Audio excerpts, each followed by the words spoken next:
Gentili amiche, buon pomeriggio.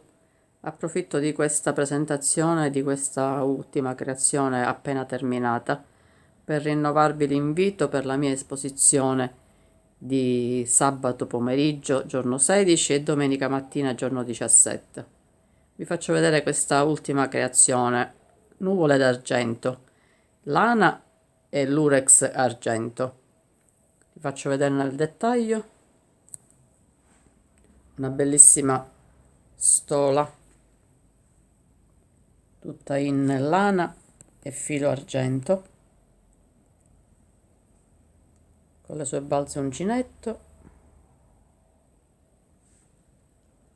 elegantissima per queste festività che stanno arrivando, Natale, Capodanno, con la sua borsetta corredata, stessa maglia, stessa lavorazione, stesso filato, stesse rifiniture, con la sua chiusura con i laccetti, tirando i laccetti la chiusura, oppure è quindi utilizzabile con la sua tracolla, la sua bretella a tracolla, che si può sganciare, come potete vedere con i morsetti si sgancia, e quindi può essere utilizzata con i suoi manici da polso. Anziché essere a tracolla, può essere utilizzata anche da polso. Se invece si utilizza a tracolla, questi due cerchietti diventano una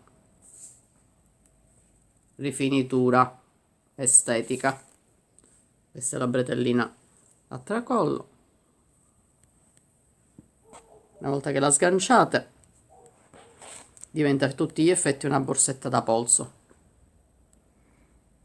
E questa è corredata alla stola. Come vedete, le stesse perline sono riportate qui nel disegno. Sempre della serie nuvole d'argento, invece c'è questo bellissimo coprispalle. È una blusa coprispalle con delle maniche molto scampanate, sempre con la loro balza uncinetto, e questa blusa coprispalle è corredata con questa borsetta a mezzaluna.